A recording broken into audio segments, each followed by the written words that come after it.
God, the great head of the church, Pastor Covington, to Pastor Morgan, to all preachers of the gospel, to all family and friends, I thank you so much for your support.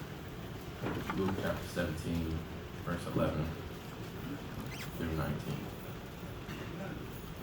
Luke chapter 17, verse 11 through 19. God is so great. He is so awesome. I need your prayers, please. I need your prayers like never before. I need them. You got this. Luke chapter 17, verse 11 through 19. If you need me to wait, just say, hold on. That sounds like the majority of people. I'll read from the Amplified Bible, and it reads on this wise. While Jesus was on his way to Jerusalem, he was passing along the border between Samaria and Galilee. As he entered the village, he was met by 10 lepers who stood at a distance. And they raised their voices and called out, Jesus, Master, have mercy on us. When he saw them, he said to them, go and show yourselves to the priests. And as they went, they were miraculously healed and made clean. One of them, when he saw he was healed, turned back, glorifying God and praising and honoring God with a loud voice. He lay face downward at Jesus' feet, thanking him over and over. He was a Samaritan. Then Jesus asked, were not 10 of you cleansed? Where are the other 9? Was there no one to be found to return to give thanks and praise to God except this foreigner? Jesus said to him, get up and go on your way. Your faith, your personal trust in me, your confidence in God's power has restored you to health. We have just read Luke chapter 17, 11 through 19. I want to talk about, if I can talk about anything, if I could tag the set, it'll be faith that produces praise. Faith that produces praise. I need your prayers once more and again. As most of us were taught, it's only right to tell someone thank you when they do something for you. It's only right to do so. If you don't, as my mom says, either you get it taken away or you get in trouble. So you have to say thank you. She taught me it is polite to say thank you. When you say thank you, it shows gratitude and appreciation. You have to say thank you. It doesn't matter if you wanted it or not. The person didn't have to be nice. Reverend Taylor always says it's just nice to be nice. I believe that some of us, even including myself, only go to God when we need something. We only go to God when someone's dying, when someone's sick, when we got caught up in some mess, when we're not doing so good. Some of us only go to the church, only pray, only tithe when we need to. That's just some of us. It's just the reality. Some of us only go to God when we need to. When we need to. Here, my brothers and sisters, again, I need your prayers here. This was Jesus' last trip from Galilee before he was crucified. He was going to Jericho, but he stopped in Samaria. Bible scholars suggest, and even I thought it wonder, I'm not a Bible scholar, but I was looking through some translations, and if you see, it says that Jesus met 10 lepers. Met meaning he was planning to see them. He was planning to heal them. So Bible scholars suggest that he planned to meet them and he planned to heal them, but yet they didn't know if they were going to meet him, but he already knew. So leprosy is a disease that primarily affects your nerves, your eyes, and your upper respiratory system. During this time, when you had leprosy, it was a punishment for your sin. It was a punishment. Leprosy was very serious. Because leprosy was so contagious, you had to stay 100 paces away from everyone else that was healed. You had to say, wait, you had to be 100 paces away. If you had to come near, you had to announce your presence. To notify that, hey, I'm unclean, I'm sick, it's contagious. So you had to be loud enough so that the person 100 paces away from you can hear you. There was a law at that time. It was a law. Because if not, you could either wind up in jail or worse. Leprosy, it affects your voice as well. Leprosy affects your voice. It makes you that you whisper. You talk really soft. You won't be able to hear. So how in the world will somebody be able to scream out and say, hey, I'm coming, when their voice is low? You had to whisper. Again, the law was against them. Here in verse 13 it says, they raised their voices and called out, Jesus, Master, have mercy on us.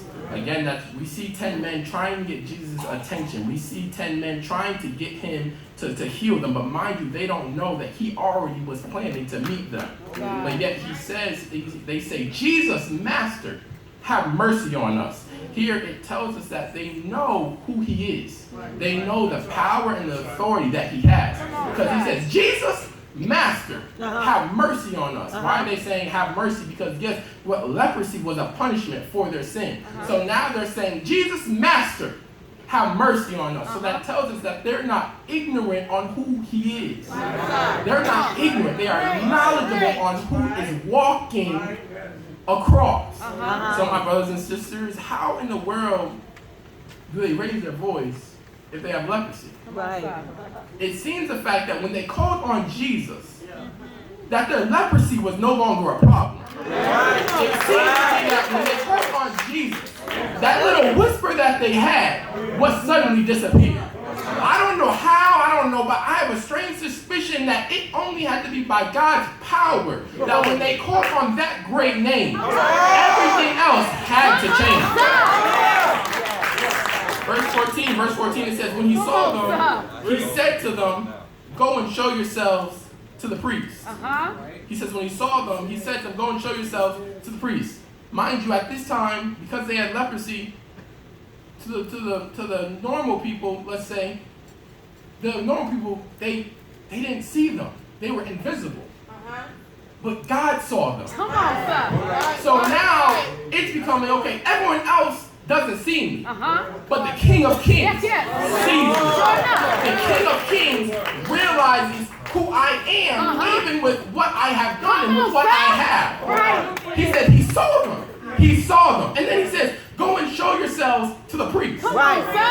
He directs them to the priest. This is very odd. I've done some study. I'm not a Bible scholar again, but it says go and show yourselves to the priest. I haven't read the whole Bible, but this is very odd for Jesus to do because he normally touches people for them to be healed. But what he says is go and show yourself to the priest, implying that by the time you get to the priest, your leprosy will be disappeared. By the time you get there, it might not be now, but by the time you get there, it's gone. Your leprosy will not have been a problem. And go and show yourself to the priest. And then, this is what gets me. They never said a word. Priest day? They never said a word. But what they did was walk. Preach, boy. We need faith that produces praise. Keep it in mind. Keep it in mind. So he says, go show yourselves to the priest. Now they're walking by faith. They're walking on faith. Because what he says is go and show yourself. They don't say, God, well, I need you to do it right now. I need to see it, God. I need to see that I'm healed. I need to see it. I need to see it to believe it. My brothers, I think God is telling us right now that we need to be able to walk on our faith. And as cliche as that sounds, I think that's some of our problems. Some of our blessings are held up because we're not walking on faith. It's not necessarily that God's saying no, but he's saying, I need you to walk by your faith. I need you to show yourself to the priest. I need you to move out my way so guess what? I can change your situation around. Some of us have to walk on our faith for God to be able to do what he has had for us. But some of us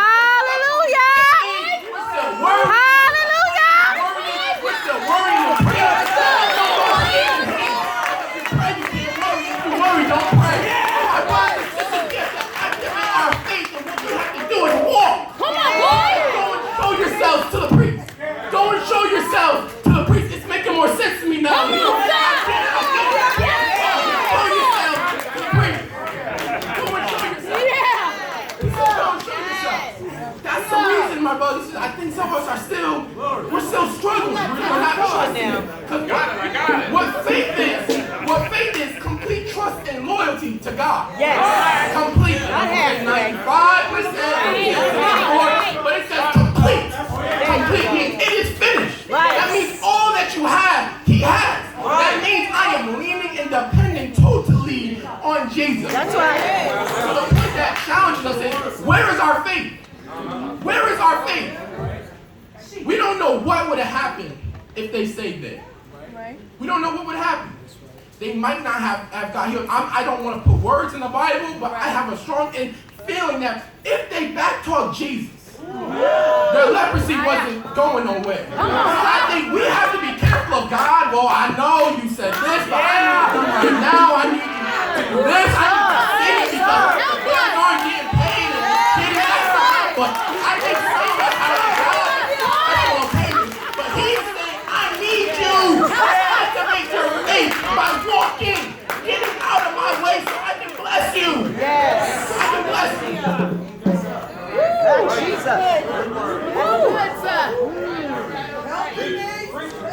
Verse 14, it says, and as they went, they were healed and made clean. As they went. As they went. In order for us to get what we have from the Lord, we gotta go. Right. It might not be right then, but on the way, He is saying, "I will do exceedingly abundantly above all that you are asking." As it went, it's a process. It's a process. As much as we talk about faith and faith as a mustard seed, I think that's some of our biggest issue. The ones that go to church the most, the ones that are in the convention the most, the ones that's in the associate. Watch it. Anybody that can be real today. Watch it. Trust in God. When I got $22 in my bank account and I got a $220 bill and I'm not working. Maybe that doesn't fit some of y'all. But is there anybody that's here that can say, I was weary, I don't know, but guess what? I need some faith. My faith is a little rocky at times. Is there anybody? No one can be real today. Anybody that knows that my faith gets a little rocky at times. And I need to be strengthened. I need to be strengthened. You better preach. That's real good. You better preach. That's good. Verse 15, it says, one of them, when he saw that he was healed, turned back, glorifying and praising, honoring God with a loud voice. He lay face downward at Jesus' feet, thanking him over and over. We assume that they made it to the priest. We don't know. It never says that the one that turned back saw the priest. But we assume that he did make it to the priest because at the time the priest was the only one that could declare them clean. Right. So we assume that they made it and he made it to the priest. But when he realizes that he's healed, he goes back to Jesus. There wasn't a default in his healing. There wasn't a part two. There wasn't anything. But he turned around to give him thanks. He turned around to give him praise. He turned around to say, God, I thank you. I don't know what happened to the other 9. All I know is he turned around. Not because there was a default in his healing. Not because he wanted something else. Not because he criticized him. He was going back just to say thank you. He was going back to say thank you. Notice when he goes back though, he wasn't little or silent about his praise. But he was loud and effective in his praise.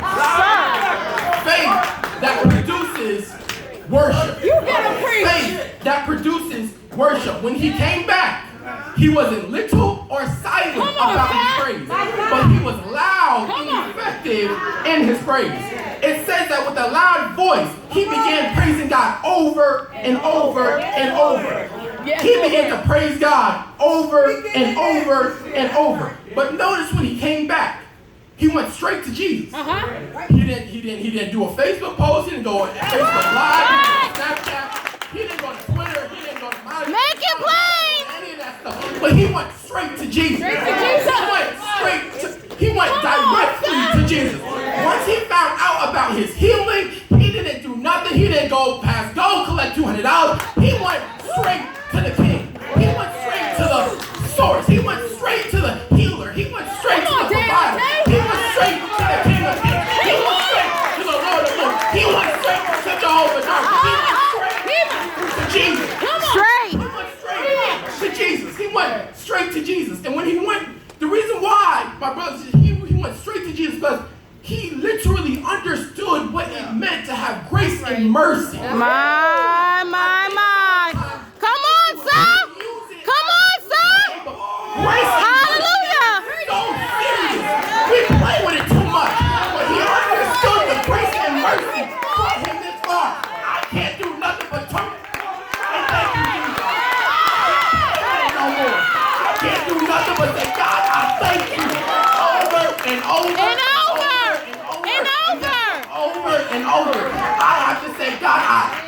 thank you. Yes, God. I don't have time to play with it. Good work. And I think sometimes we play with it. And it's not a joke. Come on. It is not a joke. It is, oh, His grace and mercy brought me this far. We use it, it's good, but it is so serious. My God. I was sitting in my seat and then I began to cry, and because I realized and I understood during the week, and I texted my script, I said, literally undeserved grace and mercy. I was sitting in the library and I cried because I realized it is not because I've done nothing to be up here. I didn't pay nobody. Thank the word. Guess what? Grace and mercy has brought me this far. I can't do nothing to it, but all I can say is thank you.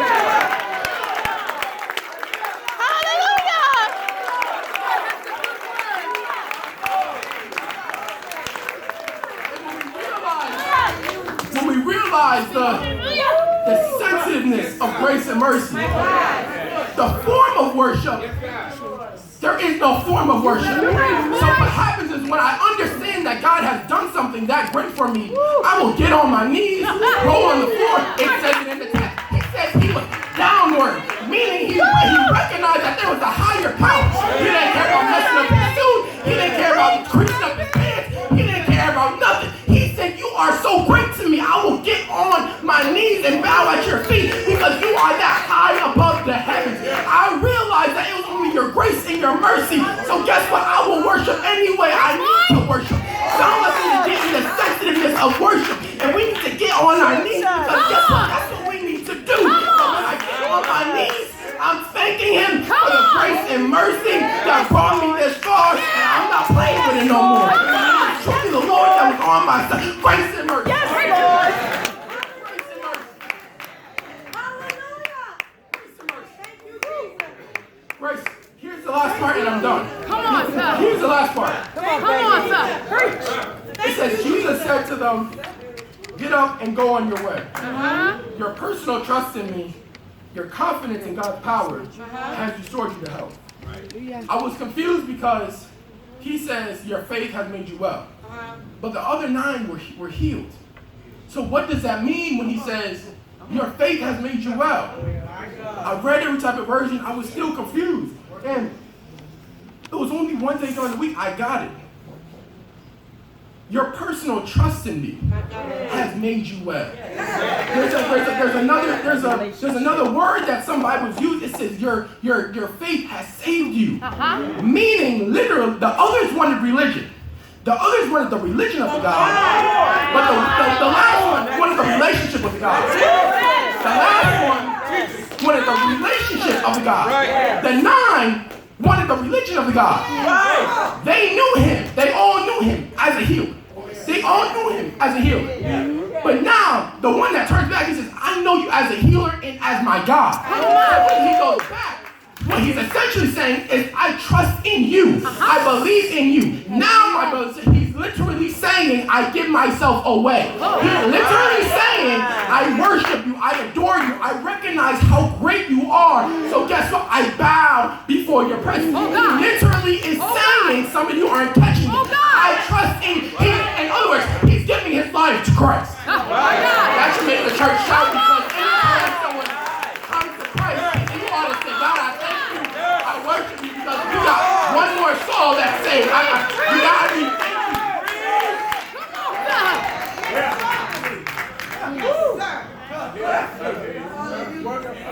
They all received healing. They all received healing. But one received a relationship. So I think we have to be careful of knowing what God does and who He is. 2 different things. Because when I know who He is, it comes with everything that He does. It comes with everything that's under our brother. So it doesn't work outward in, it's inward out. So now I get to enjoy the blessings of God because I know the God. Some of you aren't patient. We have to be careful of having a religion versus a relationship. Because when I have the relationship, now that makes me say, God, I thank you. Faith that produces praise. My brothers and sisters, as I close, I'm telling you that we have to be careful of having religion versus relationship, because the religion will still send you to hell, and the relationship will get you to God.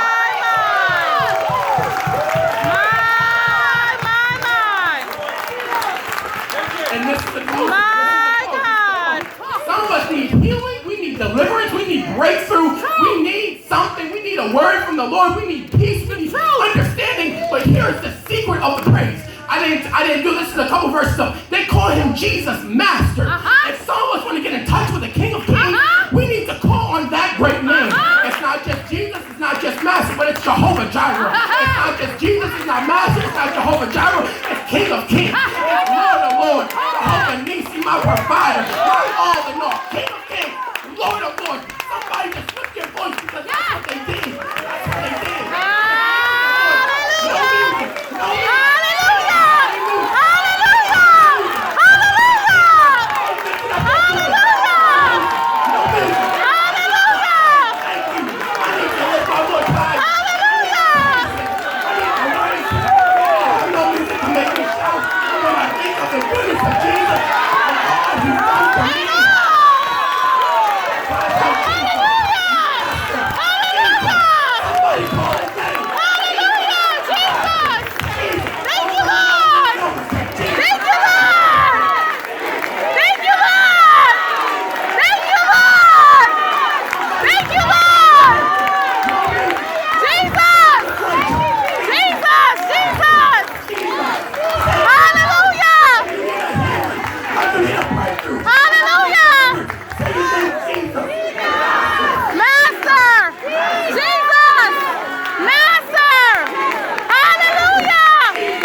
Demons tremble. Legends humble.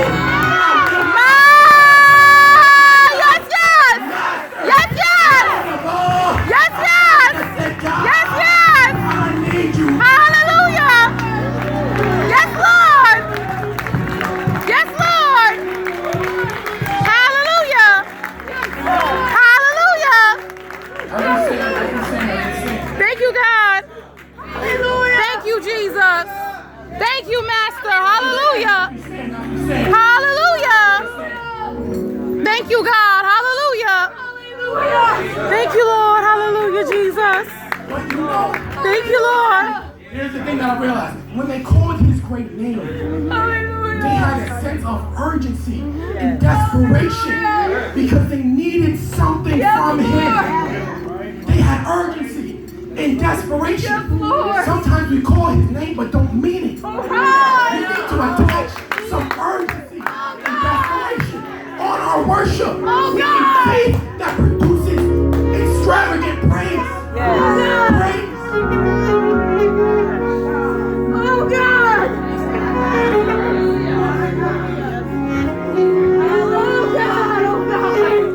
Don't know Christ today. If you don't have a relationship with the Christ, you can be a family, you can be a church, all that you do is come.